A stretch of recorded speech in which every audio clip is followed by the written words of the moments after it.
Welcome, welcome, welcome. It is Thursday, February 4th. I'm Tom Zuba, and today we are going to talk about a new way to do life. I'm excited about today's show. We have two guests for you. Our first guest is a 16-year-old boy by the name of Corey. And my co-host, Jessica, met Corey in the hospital in 2015 when her daughter, Olivia, was receiving treatment for her cancer. I want to get these words correctly. This is how Jessica describes Corey.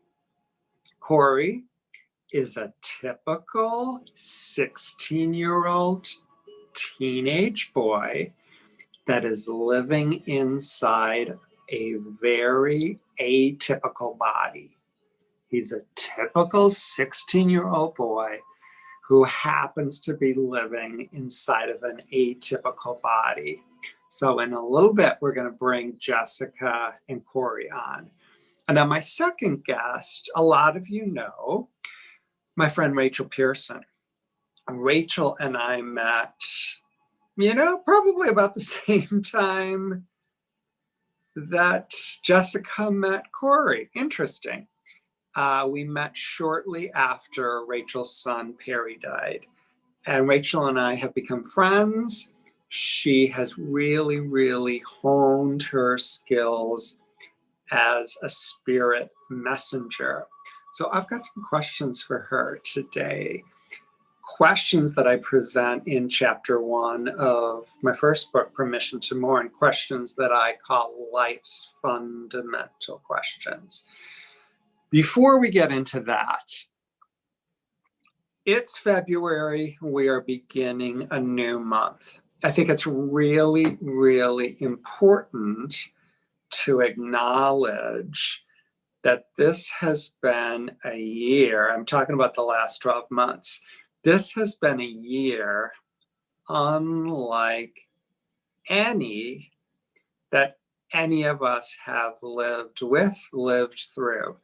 And I know that many of us are drawn to this circle because we are experiencing grief rooted in the death of someone we love. But the truth is, I believe every single human being is experiencing grief. I define grief as the internal, automatic, learned response to the end of a dream. And over the last 12 months, dream after dream after dream after dream has either ended for us and the people in our family, or it's shifted dramatically. I literally just read in the Chicago Tribune that once again, the world famous Chicago St. Patrick's Day parade is canceled.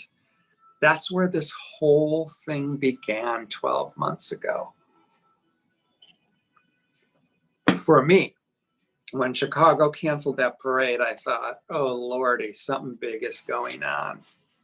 So I want to read a little bit from my second book. As we begin February together, let's consciously set the intention to heal. I invite you to commit today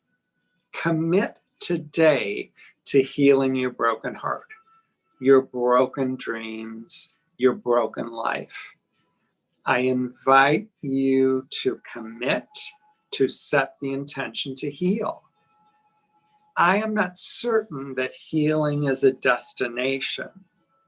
Rather, I think it becomes our way of being in the world. And I'm okay with that. My hope, my prayer is that I will heal a little bit more every day. Remembering that time alone does not and will not heal all things. What matters, what really, really matters, is what we do with our time. What we consciously and subconsciously do with our time determines whether or not we will heal. So today, I'm inviting you, every single one of you listening to this live or via the recording, I'm inviting you to re-engage with life, your life, exactly as it is today. It's perfect in its seemingly imperfections. Decide today to re-engage with life, even in the smallest way. So some of you know that in 1990, on New Year's Day, my 43-year-old wife, Trish, died really suddenly. Following the death in 1990 of our 18-month-old daughter, Erin, Trish's death got my attention in a big way. And my prayer at the time was I didn't want to waste the unbelievable experience of her death. I wanted to figure out, what can I learn from this? What am I supposed to learn from this? That was number one. And number two, I wanted to be surrounded by people that were wiser than me. I didn't want to waste it. I wanted to be surrounded by people that were wiser than me. Literally, 4 months later, I'm sitting on the Oprah Winfrey Show talking to the most influential teacher that's appeared in my life to date, Gary Zukav, the author of The Seed of the Soul. That also got my attention. I thought, something is going on here. Something is going on here. So I want to share with you words that I received yesterday, I believe, in an email from another one of my really powerful teachers, a woman by the name of Chris Seidel. When I was living in Northern California, I worked with her in small groups, and we did something that she calls process painting. We painted and we painted and we painted as a way to mourn, actually, as a way to get everything that was inside of us up and out onto the paper. This is what Chris shared in her newsletter. She said, I think it's really important to begin to recognize how outrageously stressful the last year has been. And that so many of us have been in a continual state of fight or flight, fight or flight. We're holding on, trying to survive. The exhaustion, the sheer exhaustion after all the incredible ongoing stress is very real. Let's bring that into the light. Let's admit that. Let's honor that. It is going to take a while to process through. It's going to take a while. This exhaustion can take many different forms. Maybe you feel numb. Maybe you feel disoriented. Maybe you feel disconnected from your feelings and from yourself. Chris goes on and says, please don't worry. Whatever you are experiencing is a normal part of the process of coming back to yourself, of coming back into our bodies after the long haul trauma and emotional intensity that we've all been through. Wherever you find yourself, wherever you are, you're at the perfect place. You haven't done anything wrong. You are exactly where you need to be. One thing Chris says I can offer you is a reminder of how important it is to rest and rest and take even more rest.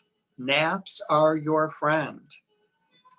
Slowing down as much as possible can be really, really, really helpful.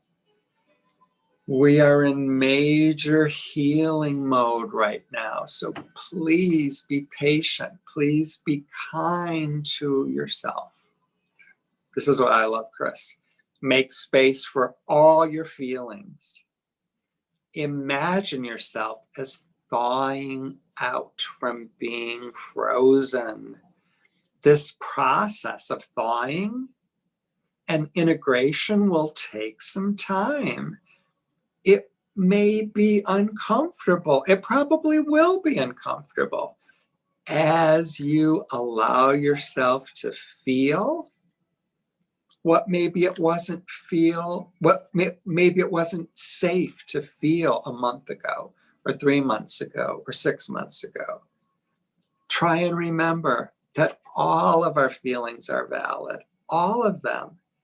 And you can only heal when you can allow yourself to feel, when you can allow yourself to feel.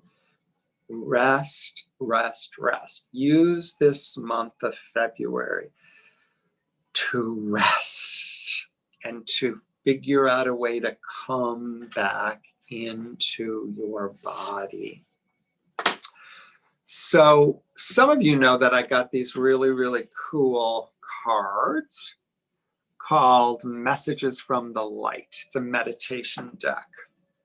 What I thought I would do is go through these cards. I'm going to pick a card and I'm going to let that be our guide for the whole month of February. Realizing we're all invited to set the intention to heal. We are all invited to heed my friend Chris Seidel's beautiful advice. Rest, rest, rest, rest. Oops.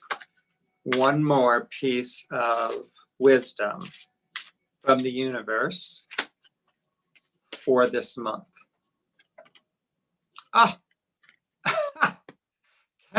Cannot make this up. Cannot make this up. Oh, I love it, love it, love it. Can you read it? Oh, that makes me feel good. Abundance, abundance, abundance, abundance. Oh, I love that. When someone we love dearly dies, it is very, very, very normal, natural to reside in a place of lack. To reside in a place of lack. The catch-22 is when I continue to marinate in lack, when my energy, the energy that I put out is rooted in lack, I attract more lack into my life. I attract more lack into my life. It's a vicious circle. So how do I move from lack into abundance? Lack into abundance. Our word for the month, abundance, comes with a little book. I'm going to read what it says. Love it. Abundance. What if you could remember this? What if you chose to believe this? There is always more than enough. There is always more than enough. All manifestation precipitates from the ethers, which are infinite in nature. You are the cup. Everything you need and more is drawn from you. There is always more than enough. There is always more than enough. So this is what I would do if I were you. I would get a Post-it. We have these heart-shaped Post-its.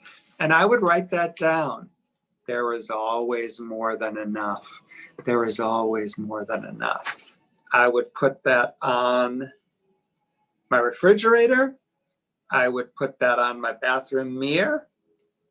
If you have a laptop, I would put that on my laptop. I would put that over your kitchen sink, wherever you will see it frequently throughout your day. And repeat those words. Repeat those words. There is always more than enough. There is always more than enough. So the message for today, set the intention to heal. Rest, rest, rest. Use this month to rest, rest, rest, rest, rest. And begin to believe that there is always more than enough.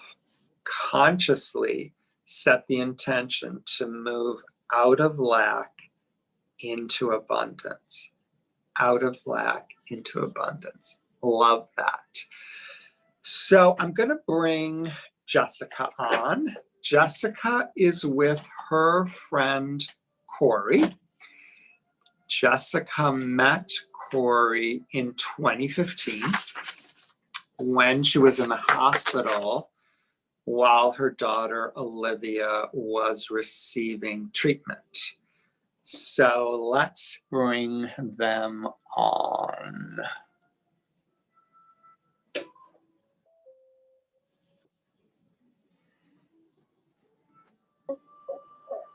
Hey there. How are you?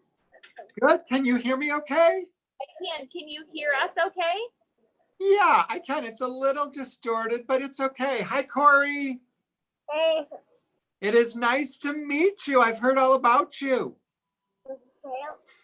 I do talk a lot about you.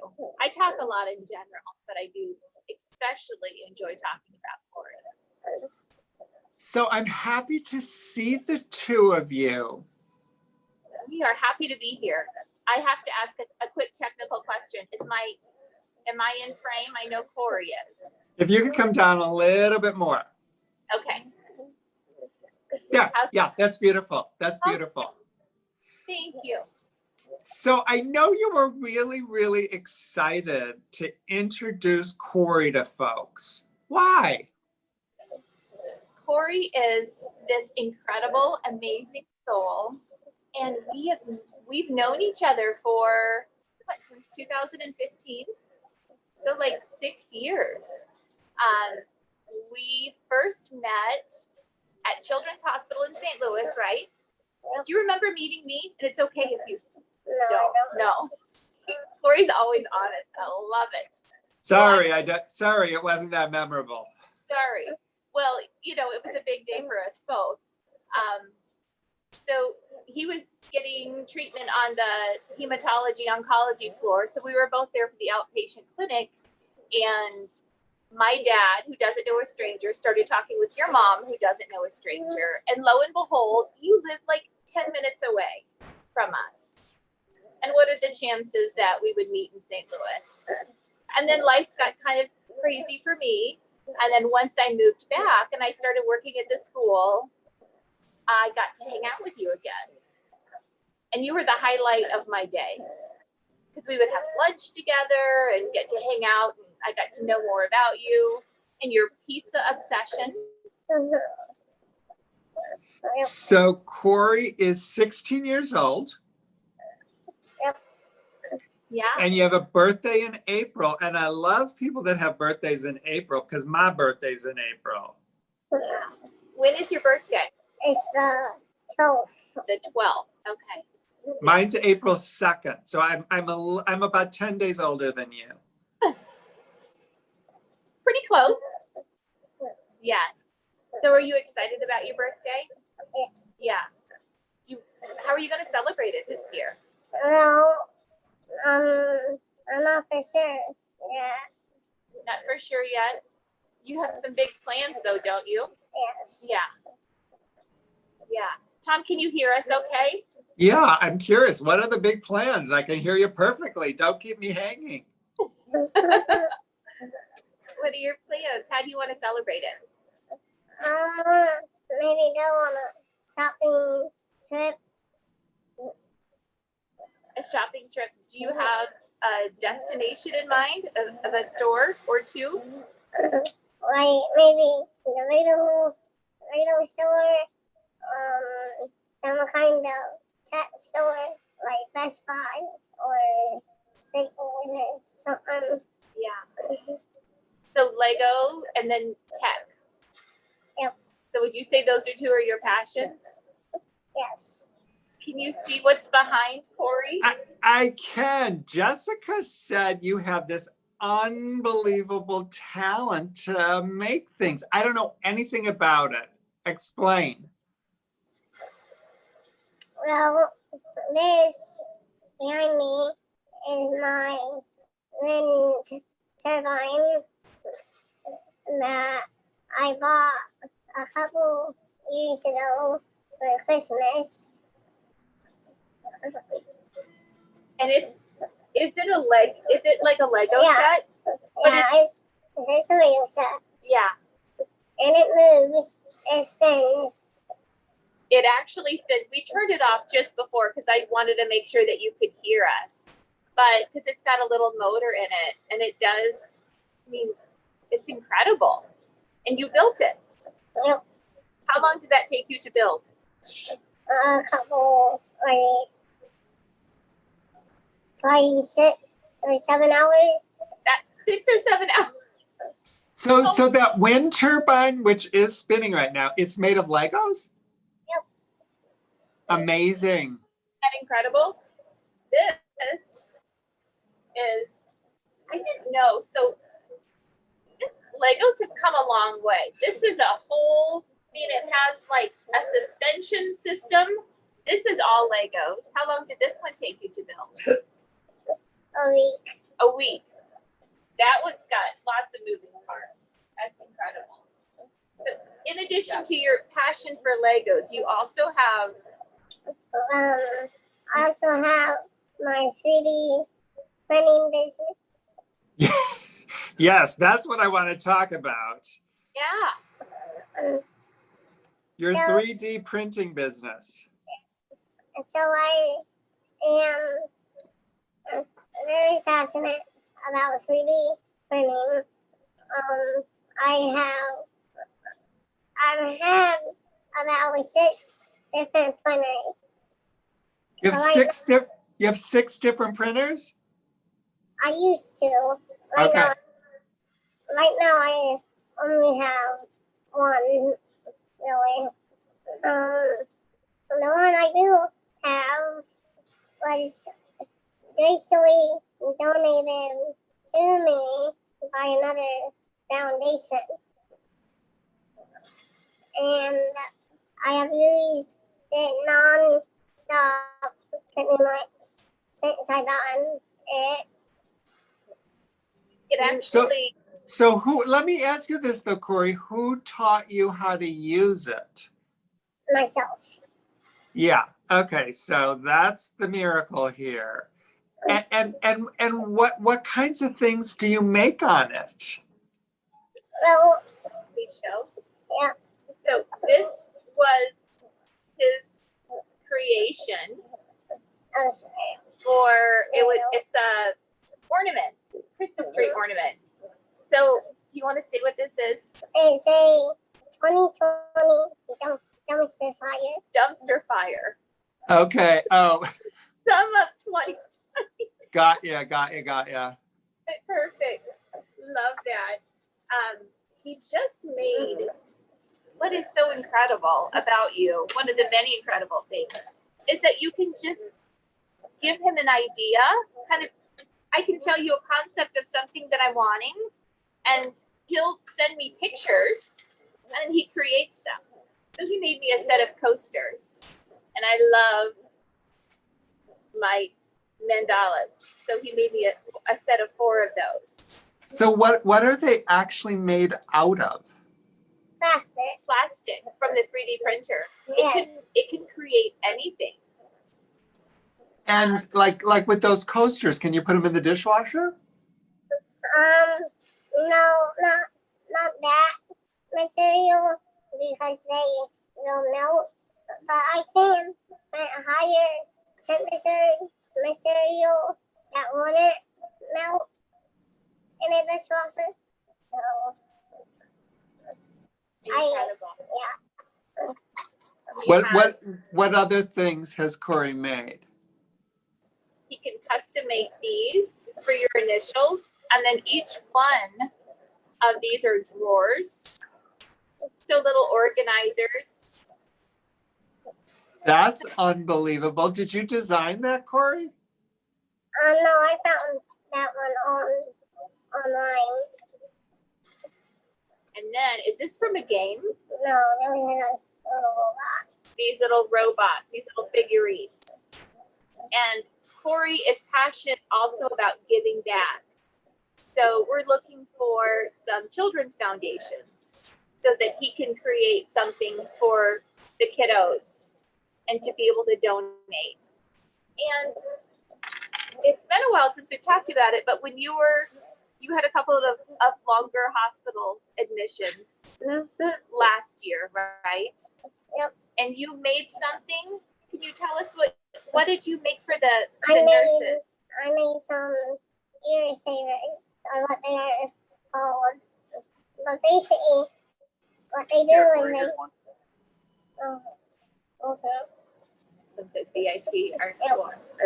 So this is a VIT one. But basically, they go around the back of your head and they hold your mask so it doesn't rub on the back of your ears. That is brilliant. It says VIP? VIT, which is the name of our school. Yeah. So you made Oh. local. How many did you make when you were in the hospital? How many did you donate? Over 400. Yeah. Did you hear that? Over Over 400. 400. So whose idea was that? It is actually. Amazing. Absolutely amazing. Love it. Oh, okay. Okay, one more. These I love. These are like the cool like sensory. Which one is this? Yeah. Oh, this is that one. So this actually is very flexible because it's made out of a more rubber-like material. And this will glow in the dark. It will? So if people are interested in buying these, how would they go about doing that? I have a Facebook page called Please 3D Printing. It's called Corey's 3D Printing, Kory. Yep. We like the page. And then can we see like pictures of things that you've already made? Yeah. Very, very cool. Corey's 3D Printing. Printing. For people that aren't local, can you ship? Yes. You can ship anything to them. Okay. Of all the things you've made, what was the most fun to make?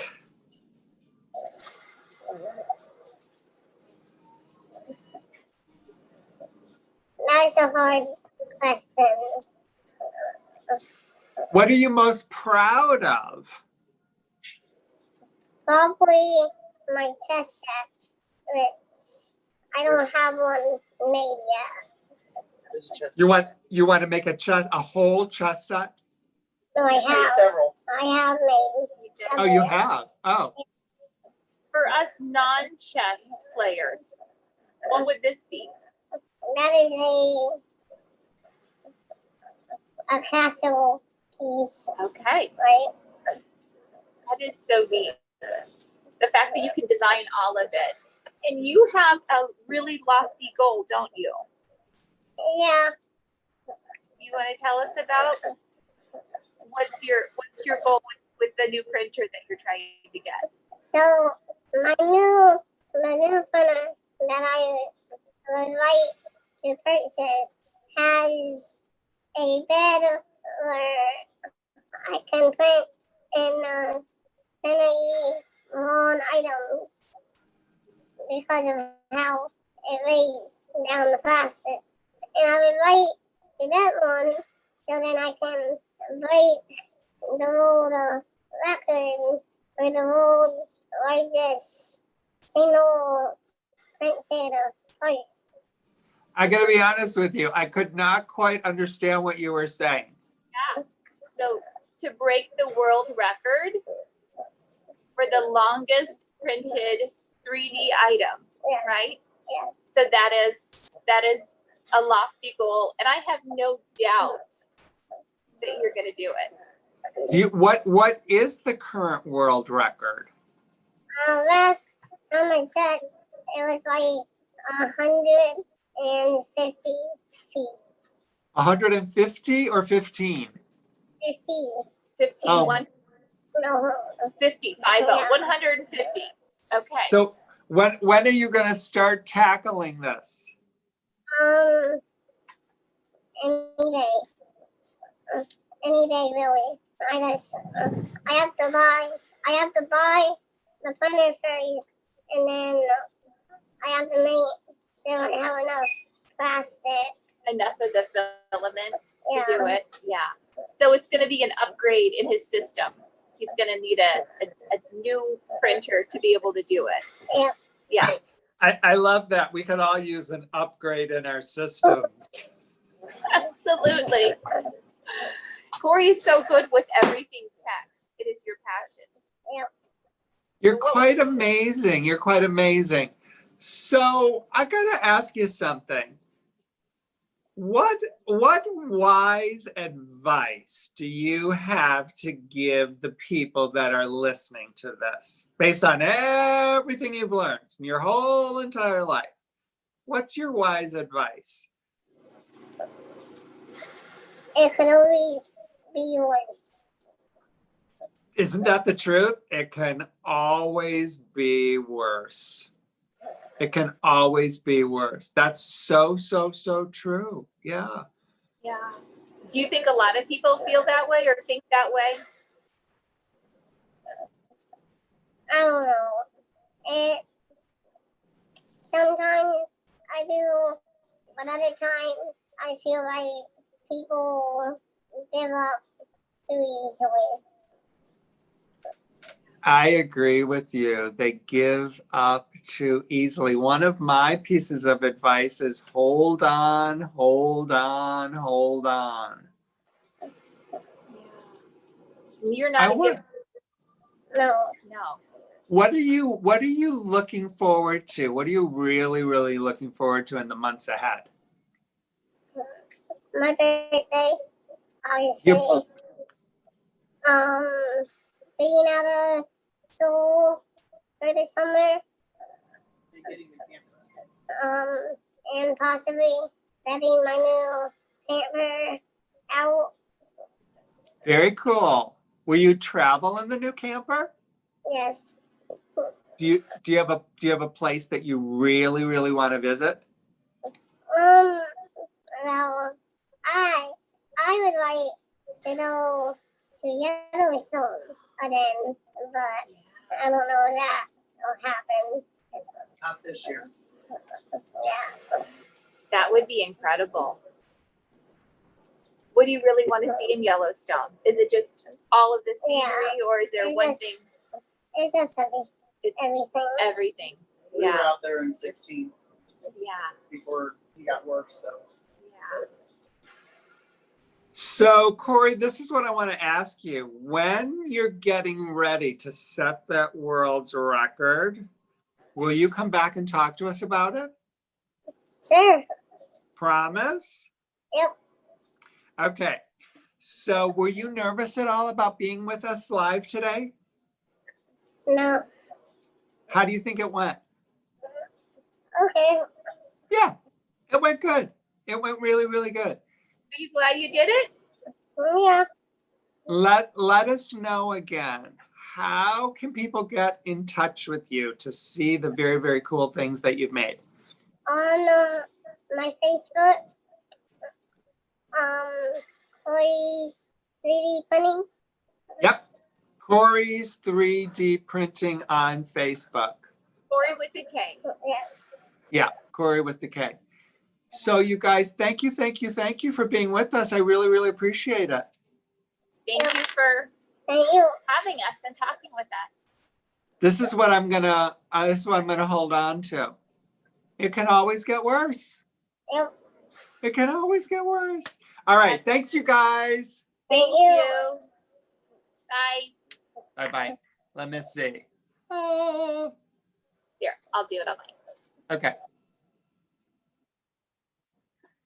So that's Jessica's friend Corey. As I said, Jessica described Corey as a typical teenager that is living inside a very atypical body. Wow, wow, wow, wow, wow. So, as we shift a little bit, I'm going to bring on my friend Rachel.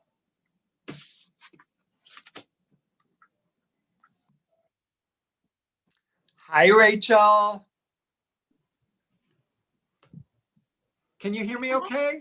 I can. Can you hear me okay? Yeah, it's nice to see you again. It's nice to see you as well, Tom. Thank you so much for spending some time with us. I always love the opportunities to have conversations with you. Oh, you're welcome. And likewise. So I am right now in the middle of, actually at the beginning, the first week of one of my classes. It's called Permission to Mourn Module 1. Mhm. And it's the first really introduction when folks take a little step closer to me and what I teach. And in chapter 1, I have what I call life's fundamental questions. And you and I have discussed these before. But I firmly believe that the truth is fluid. You know, as I continue to expand and as I continue to grow, I learn more. So what's fascinating about you is you're an ordinary person. You know, you're a mom. One of your children died.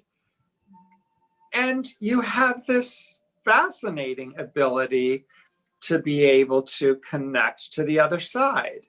So you bring a lot to the table. So I want to ask you right off from the very, very beginning, do you believe in something that we call God? Yes. Absolutely.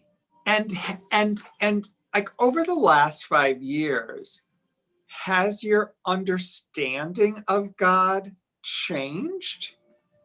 Yes, absolutely. Yeah. So how has it changed? And I want to ask you, what do you believe that God actually is? Like, what is God? Oh gosh, that's a great question, Tom. I believe that God is really the unseen force that goes beyond my logical reasoning. And God is love, first and foremost. So that's always kind of my litmus test, you know, if it's something that I can't explain, but it feels like love, you know. And I think I always have believed in God. And I know I've told you before, Tom, like I grew up in a very religious household. My dad's a pastor. And so I always had an idea of God, but it definitely changed after Perry died. I do have to say, I believe that I always felt, you know, I had unexplainable things happen enough in my life prior to that, that I knew there was so much more going on than what we could see or experience with our physical senses. So I don't believe I lost faith in that so much, but I definitely questioned a lot. So I kind of went from believing that, there is a God and not really understanding it or not really maybe needing to explore it. And then Perry died. And then if anything, I became very disappointed and confused in the beliefs that I had, because somewhere in the back of my head, I must have been holding on to this belief that because God is love, this shouldn't have happened, And I think I had to kind of hit rock bottom with that and go to questioning, if God even cares at all, or if there is my ideas of God that were completely shattered, to be able to step into my new understanding of God. It's like kind of having to go through that to get to. Do you think as human beings, I also believe that God is love, but do you think as human beings, we can really, really, really comprehend the breadth and scope and depth of that love? I can't. Yeah. No. Yeah. I'm grateful to experience it, but I can't wrap my mind around it. And what I find is very often people create God in our image, a limiting God, a limiting version or understanding of love, whereas it's actually the opposite is true. Yes, absolutely. And I think that disappointment I had and really anger toward God after Perry died was based on my own, human limited understanding of, if there was a God, then this shouldn't have happened, Right. Which leads me to my next question. I think that this is so important that people find some peace with this. 6 hours before Perry died, 3 hours before Perry died, an hour before, as Perry was dying, where was this God? Yeah, God was right there. God was right there, surrounding him, surrounding us. And I also believe that, we have divine support, other family members in spirit that draw near even before. So I believe that he was surrounded by God or godly presence, divine presence, more than ever in the time leading up to it and the time of his passing. So would you say that you have come to understand that nobody really dies alone? Absolutely. Yeah. That in itself, I mean, if there's one person that takes that away, that nobody, it's impossible for us to die alone. Right. I absolutely believe that, Tom. No doubt. So do you use the word heaven? I do. When I use it though, I don't think of it as a faraway place. I just use it as a frame of reference for referring to maybe collectively our people in spirit, God, angels, all of that. So I think of word as space, an energetic space, than a place. Yes. And does everybody go there or just the good people? I believe we all go there. You do. Yeah. Is that counter to what you were taught growing up? Oh, absolutely. Yeah, for sure. Yeah. Are they still aware of us? Yes, without a doubt. Without a doubt. Are they able to communicate with us? Yes. So I just came out of a client session before this, Tom. So I'm like, I can't say yes enough.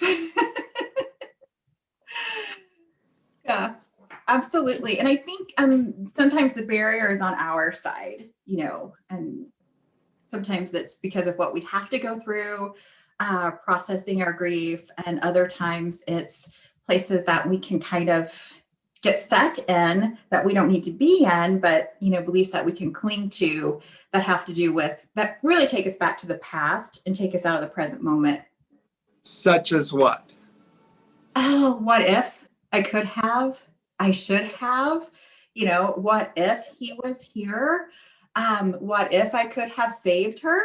And I do believe that's, for me anyway, that was definitely a part of my process. Like I had to question all of that and go through it. But sometimes we stay there longer than we need to, I believe. And that can interfere with us feeling the connection that we have with our loved ones now. Have you encountered anyone on the other side that is really, really angry at someone here on No. the earth because they didn't call the doctor, they didn't insist that they take the test, that they shouldn't have given them the keys to the cars? Are they holding us responsible for their exit? Never, ever, ever. But they do see where we hold ourselves responsible and want to come and help us shift out of that. So they're not angry at us. No, never. I have never met one person in spirit that's angry. And everyone I have met always wants to help their people here heal. So the people that left their bodies by their own hand through suicide, they're in heaven as well? Absolutely. Yeah, for sure. I have talked with so many, particularly moms, that hold themselves responsible for their child's suicide, believing I should have known, I should have seen it coming, I should have been there. What would you say to them? Oh, goodness. I would say to them that I know your children do not have that same perspective, and definitely take full responsibility while also being in a place of peace and of love. And often they will communicate, the challenges that they may have had here, but they never want to come back. But nobody does. And so I think if the parents can kind of hold what they're experiencing, their grief in the bigger picture, in the perspective that their children have of being totally free, totally at peace, totally in God's love and light and divine presence, and this being more than we can imagine, incredibly beautiful and just euphoric almost is the word, blissful, and knowing that they don't want us to suffer. I mean, usually that's the message, regardless of how someone passed, but definitely with people who pass by suicide, Tom, they're very emphatic about expressing, communicating, how their parents, and like you said, especially the moms and dads, but carry that guilt and that regret that they don't want them to carry. Like they definitely hold themselves responsible, but their children do not. Are people on the other side, are they reliving and reliving and reliving their exit? No, that's such a great question. And I can share by example, because I've seen this happen a few times where they will come here. So sometimes they bring through, this is the way they explain it to me. It's very common that they will talk about how they pass, and sometimes early on in a connection, because they know that's how we can easily identify them, right? Yes, And absolutely. they even said to me, I don't think about this, but they're always thinking about this. So as soon as you say, I died this way, or this was in the room, they're going to know, okay, she's really connecting with me. Yes. So they absolutely, and I've been shown, Tom, like a good analogy is like they have to open up the suitcase, put their clothes on. And it's kind of like, let me open up my suitcase and see what I can give you from my life here. So that tells me that they definitely do not carry that with them, but for purposes of communicating, and not just evidential validations, but healing messages that they have, or messages they want to express that they didn't hear, they will kind of put the earth suit back on for a little bit for purposes of communication. And that is rooted in deep, deep, deep love for the people here on planet Earth. Yes, yes. It's not a painful thing for them to do that, to communicate that. It's kind of like they're very matter of fact, like they're very objective. They're very much, this is how it is. This is how it was. This is what happened. Very much the way you would explain something to someone, but without an emotional attachment to it. Yeah.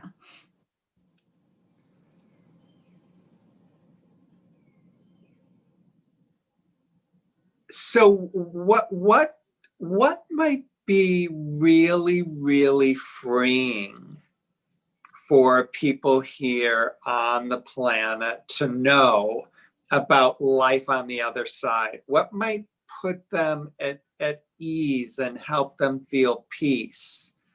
Oh gosh, I'll share what's been kind of forefront in my mind this week, as like it seems like a theme that spirit keeps bringing to me, is that your loved one's purpose continues, and that can help us so much, Tom, if we could realize, like, instead of like, what if he could have graduated, can we entertain or occupy the thought of what if his purpose continues? And what if I will never fully see it, or I may never fully understand this side of heaven, so to speak, in our earthly form. But what if he or she is doing greater things now and influencing and inspiring so many more people now than they could have here, regardless of who they were here. It doesn't matter, because this is something that they express to me frequently. And then if we take it a step further and say, can entertain the thought of what if that's true, and what if, he wants to work with me now? What if, because of my experience, I'm like the best vessel to share his or her message, I believe that 1000%. Yes, yes, yes. That not only does the relationship continues, but the relationship can become even stronger when those of us here are willing to have our beloved on our team and Yes. allow them to work through us. Yes, absolutely. I absolutely believe that. And we can't, I don't believe it's possible to step into that space while we're in a space of like, what if, or I should have, or I could have, at least not long term. I mean, I had to go through all that, I believe, as part of my process, Tom, but that I don't believe is where we meet them now. When I first came on, I picked a card, and my card was abundance. One of the things I talk about is, and you're just paraphrasing it, that when someone we love dies, understandably so, we move into a place of lack, lack. But it's really, really important that we don't spend the rest of our life in lack, because my experience has been, when I'm vibrating at that level of lack, I'm just bringing more and more and more and more in. Yes. So choosing to believe this can move us out of lack into a space of real abundance. Yes, I absolutely agree. Love that, Tom. I have a couple of clients who have set the intention that when someone meets them now, they meet their beloved as well. It's like they want to take on the best qualities and the best characteristics of their spouse or of their child. I think that's absolutely beautiful. I love that. That's so beautiful. So I already know the answer to this, but I think it's really important that we say it over and over again. Are they missing us? No. And do they're they not missing us. I Go don't ahead. know why it just came to me. And they're not victims. they're not victims, and we're not victims. And so, you know, when we can live in the space of seeing them as victorious and us as victorious, I think that's really powerful. So someone that died at 15 by her or his own hand, they don't consider themselves victims. No, not at all. And you know, I don't want to get off topic here, Tom, but the fascinating thing to me, and I can't say this with everyone, but Spirit has brought this through before, that I have had it communicated to me by young people who have died by suicide that, you know, I was never supposed to be here long. I knew I was going to go in one way or the other. And I really believe from the human, their human thought process, it kind of added to anxiety, maybe. Sometimes they've expressed intuiting that their time was short. So I know that can open up an entirely new conversation, but I just wanted to put that out there. Yep, that was the direct experience I had with Trish. She didn't die by suicide. And I mean, she was 43, but in retrospect, above and beyond the five senses, did she not only know she was getting ready to leave her body, but she made so many concrete plans and prepared so many people, you know, for her exit. So I've said it many times, but if someone had said, are you going to die on January 1st? She would have said, no, of course not. But Right. above and beyond, absolutely new. Yeah. And I think more and more I'm hearing from people that maybe when some time and distance fills in the space from the actual death, and they could look back more objectively, they come to realize that as well. Not everybody, but more and more people that I'm encountering. Yes, I've heard that as well, Tom, so many times. Yeah. So what do most people, do you think, come to you for? What are they actually looking for? They're looking for just evidence of that connection of, you know, that connection with their loved one, really. I know they receive healing. I wouldn't say most people, the primary reason they come to me is that they're, you know, saying I want to heal, but they just really miss their loved ones. They want to know that they're okay. And they want to know they still have a connection with them. They want that. They want to know that. Yeah. And that knowing in itself is healing. Yes, absolutely. I mean, for many people, I think that could be a really, really powerful first or second step to, you know, to decide beyond a shadow of a doubt that yes, indeed, my loved one still continues to exist. Yes. And some people come into it maybe having a lot of doubts. Other people come into it and their loved ones are validating what they already know, what they have been intuiting themselves, you know, through signs and connections they have had. Yeah. What are your thoughts? What are your feelings about this new year that we're moving into? What kind of a sense do you have about what's ahead for us? Oh, goodness. I feel like I've been so much in the moment this week, Tom. I really need to shift a little bit. I don't like settling in. I feel like settling in and allowing maybe lessons that 2020 brought us to be integrated into our lives, you know, because I feel like there's opportunity for growth, that if we integrate the lessons into our lives and don't just look at it like, oh my God, thank God 2020 is over, you know? Yeah. Do you believe that somehow, some way, 2020 actually happened for us? Yes. And really, Tom, well, as I've learned from you and through my experience of Perry's death, And it's taken me, a while to get to this space of knowing that the challenges always give us opportunity for growth. And so, yeah, I do believe that. And I don't believe that it's an automatic thing, that I believe that we all have free will, Yeah. but it can definitely, if we take advantage of it, can be, a place where we can have grown.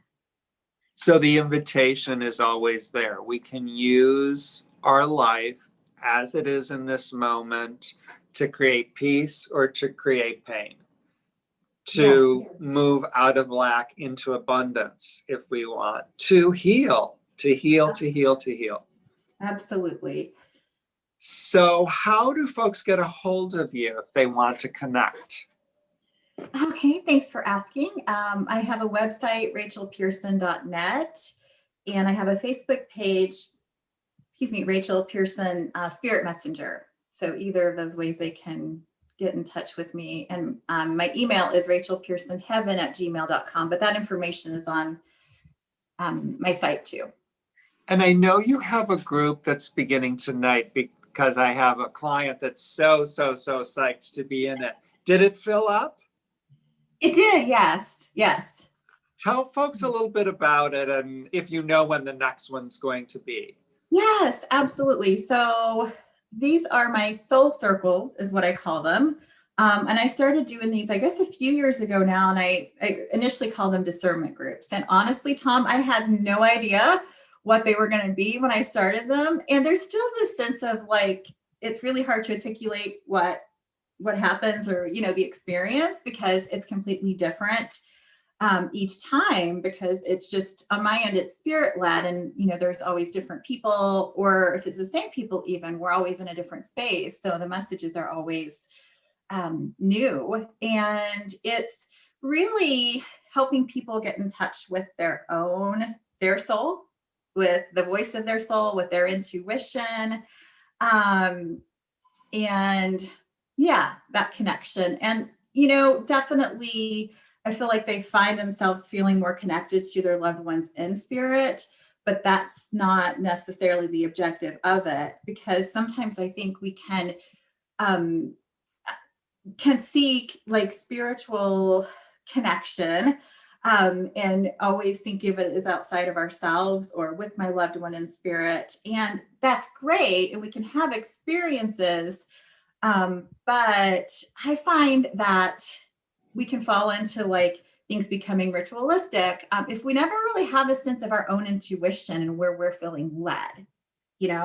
I think it's so important and foundational, really, to just help us make decisions in our everyday life, because spirit isn't always going to come down and speak to us and say, take the job, or do this. And sometimes I think that we kind of expect that because we haven't really learned to let our intuition guide us.